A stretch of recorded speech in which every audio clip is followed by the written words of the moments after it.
Friends, TMC code forms இது வந்து இங்கே உத்தரப்பிரதேஷ்லேயே வந்து அனுப்பூர் மண்டி அப்படின்னு சொல்லிட்டு ஒரு மண்டி. கால்பியிலேருந்து ஒரு 60-70 கிலோமீட்டர் தள்ளி ரொம்ப சின்ன சந்தை, பழைய மெத்தடில் இருக்க மாதிரி, நம்ம ஊர்களில் இருக்க மாதிரி சந்தை. இங்கேயும் வந்து நம்ம டீம் பர்ச்சேஸ் பண்ணுறாங்க. அதிகமாக வந்து கஸ்ஸி கடாயங்கள்லாம் இருக்குது. அதாவது கஸ்ஸி கடா வந்து வெஸ்ட் பெங்கால், பீகார் அந்த மாதிரி போகிற ஆடுங்க தான் இங்கே அதிகமாக இருக்குது.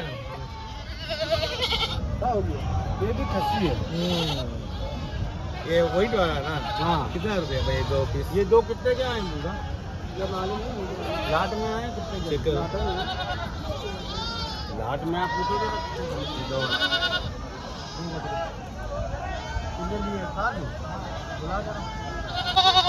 இந்த 2 ஆடு மட்டும் 22,500க்கு வாங்கியிருக்காங்க. நம்மளை பொறுத்த மட்டும் இது ரேட்டு ஜாஸ்தி, ஏன்னா இதில் வந்து கொழுப்பு ஜாஸ்தியாக இருக்கும். இந்த ஆடு நமக்கு செல்லுபடி ஆகாது.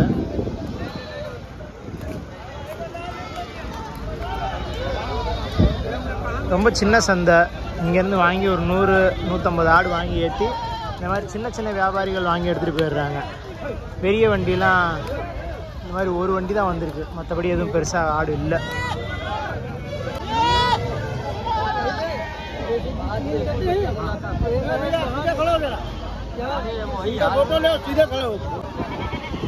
இந்த பட்டியை வந்து விலை கேட்கலான் இருக்கோம்.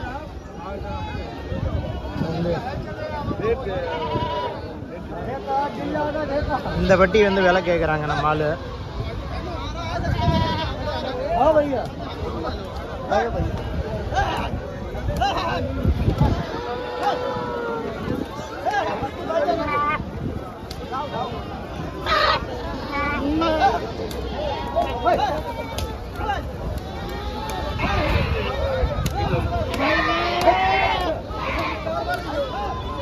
எவ்வளோ பாய்? 8,500 ரூபா.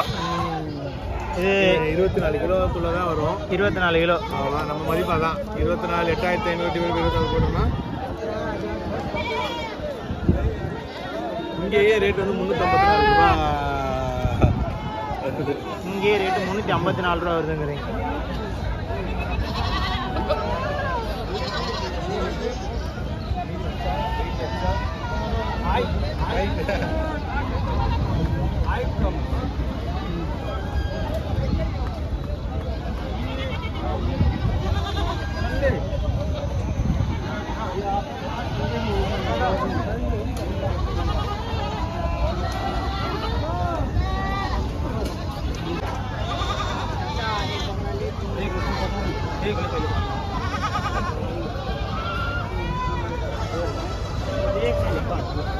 இந்த ஒரு 4-5 ஆடு விலை கேட்குறாங்க.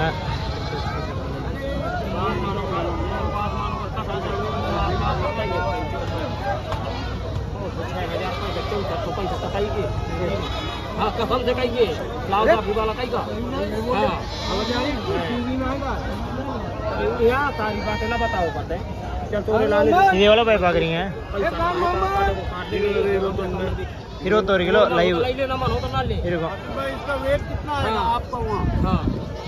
देख ले फूल जुआन पास हटा भाई, जो 8,000 के पास हटा 820। हां प्लीज ठीक है। तो कोनो खरीद नहीं कर रही है तो इधर याद है, चल हटा या कोनो रुपया बचाता आता हमसे।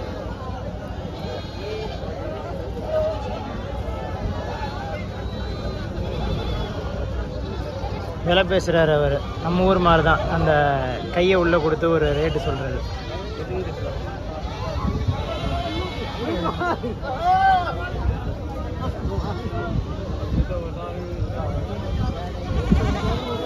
விலை படியலை. இவர் ஒரு விலை சொல்கிறாரு, அவர் ஒரு விலை சொல்கிறாரு.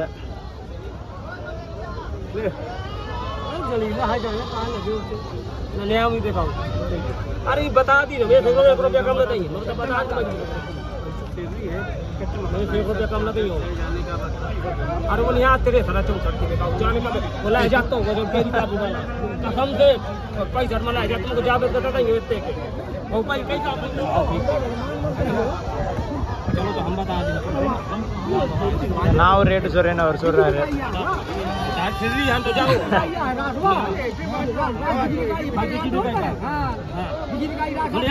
ये गलत बात मतलब हम दोनों को नहीं सुनते, हम बता दें, हमें नहीं सुनेगा, हाँ अभी दिएगा हाँ कसम से नहीं दीना जब तक कोई बुला के पर अच्छा से इंतजार कर और रेट முடிஞ்சிருச்சு வெட்டிட்டாரு. என்ன நம்ம மார்க்கிங்னா नहीं वो कतल हुआ हमें ले थे तो कई दिन वही का जो दाम लगे उसे बता दी नू हाँ जान दे होते का कसम से जावे 1 रुपया नहीं बच रहा होगा जो घट रहा है सब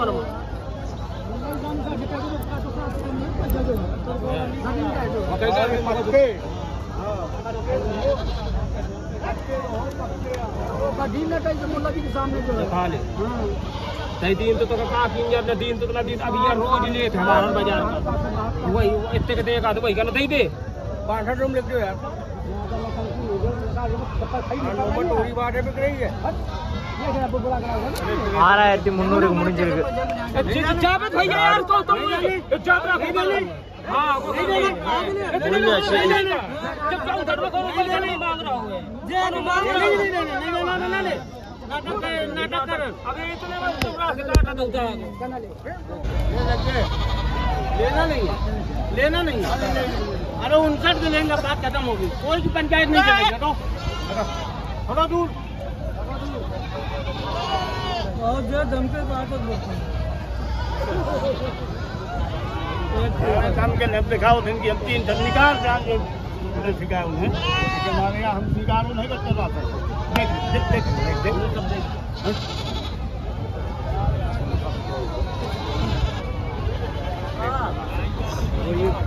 कैमरा चल रहा है गद्दारी नहीं करना हमने क्या कहा गलत बात करना नहीं कैमरा चल रहा है 10,000 में अभी खाने बेच लो हमने क्या कहा நம்ம கேமரா வச்சு எடுக்கிறோம்னு சொல்லி அவர் அவரை மிரட்டிக்கிட்டு இருக்காரு ஏதோ சொல்லி.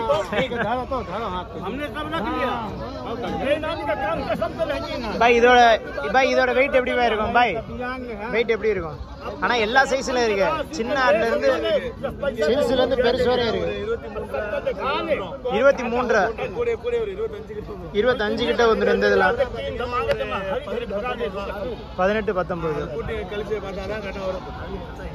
ஸோ சந்தையில் வந்து இந்த மாதிரி வியாபாரம் பண்ணுறதா ரொம்ப கஷ்டம். அதாவது இந்த பெரிய ஆடு சின்ன ஆடு எல்லாத்தையும் புனைச்சி வைக்கிறப்ப வந்து பார்த்தீங்கன்னா அதை எப்படி நீங்கள் கனெக்ட் பண்ணுறது அப்படின்றது ரொம்ப கஷ்டம்.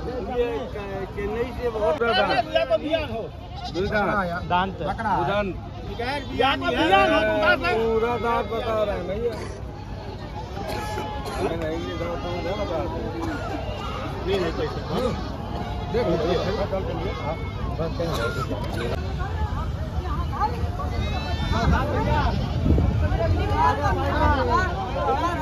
மொத்த சந்தை இவ்வளோ பெருசு தான். நம்ம நினைக்கிற மாதிரி வந்து இங்கே ஆயிரக்கணக்கில் ஆடு வாங்க முடியாது. அதிகபட்சம் போனால் ஒரு 200 ஆடு வரையும் வாங்கலாம், அவ்வளோதான். இப்படி ஒவ்வொரு ஊருக்கும் ஒரு 60 கிலோமீட்டர் 70 கிலோமீட்டருக்கு ஒரு ஆட்டு சந்தை இந்த மாதிரி இருக்குது. சின்ன சின்ன சந்தை, ஞாயிற்றுக்கிழமை ஒரு சந்தை, வியாழக்கிழமை ஒரு சந்தை அப்படின்னு சொல்லிட்டு. நம்மளுக்கு வாங்குறவங்க மாதிரி பெரிய பெரிய வியாபாரிகள் என்ன பண்ணுறாங்கன்னா இங்கேருந்து வாங்கி ஒரே அந்த சேம் கலெக்ஷன் பாயிண்ட் கொண்டு வந்து அங்கேருந்து சென்னைக்கோ வெளியூருக்கோ அப்படி அனுப்பிச்சிடுறாங்க. இப்போ இங்கே 100 இன்னொரு இடத்துல ஒரு 200 அந்த மாதிரி வாங்கி அனுப்பிச்சிடுறாங்க. இப்போ இங்கே வந்து இப்போ யாசர் பாயோட நிற்கிறது வந்து பார்த்திங்க அப்படின்னா அவர் நம்ம டீமு அவங்க இங்கேருந்து ஒரு லோடு வாங்கிடுறாங்க. இங்கேருந்து அந்த கல்கட்டாவுக்கு தேவையான மாதிரி அந்த கசி ஆடுங்க கொஞ்சம் வாங்கிடுறாங்க. நம்ம சென்னைக்கு தேவையான மாதிரி அந்த கசிங்கிறது வந்து பார்த்திங்கன்னா கொழுப்பு அதிகமாக இருக்க ஆடு. ரெகுலர் ஸ்டாக்கும் வந்து வாங்குகிறாங்க. அந்த பட்டியில் இருக்க ரெகுலர் ஸ்டாக்கை பார்க்கலாம். இப்போ இதெல்லாம் வந்து நமக்காக வாங்கியிருக்க ஆடு. இந்த என் சிம்பிள் எல்லாமே நம்மளோடது. இது எல்லாமே ஆடு கொஞ்சமாக வாங்கியிருந்தாலும் நல்ல குவாலிட்டியான பர்ச்சேஸாக இருக்குங்க. ஸோ இந்த மாதிரி தான் வந்து நமக்கான ஆடுகளை வந்து ரொம்ப கவனமாக தேர்வு செஞ்சு வாங்குகிறோம். ஏன்னா நம்ம அதோட முக்கியத்துவத்தை அவங்களுக்கும் சொல்லிடுறோம். நம்ம வந்து ஓல்டு மெத்தடில் சேல்ஸ் பண்ணுறதில்ல. அதாவது ஒரு 4 ஆடு நல்லது இருக்கும், 2 ஆடு ஆவரேஜாக இருக்கும், அந்த மாதிரி பண்ணுறதில்ல. ஒரு குவாலிட்டியான ஆடு சப்ளை பண்ணுறோன்னா அதுக்கேற்ற மாதிரி பண்ணுறோம். அதுக்கான பர்ச்சேஸில் நம்ம அந்தளவு மெனக்கடுறோம் அப்படிங்கிறதுக்காக தான் இந்த சந்தைகள் எல்லாத்தையும் உங்களுக்கு காமிச்சு எப்படிலாம் நம்ம ஆடு வாங்குகிறோம் அப்படின்னு சொல்கிறோம்.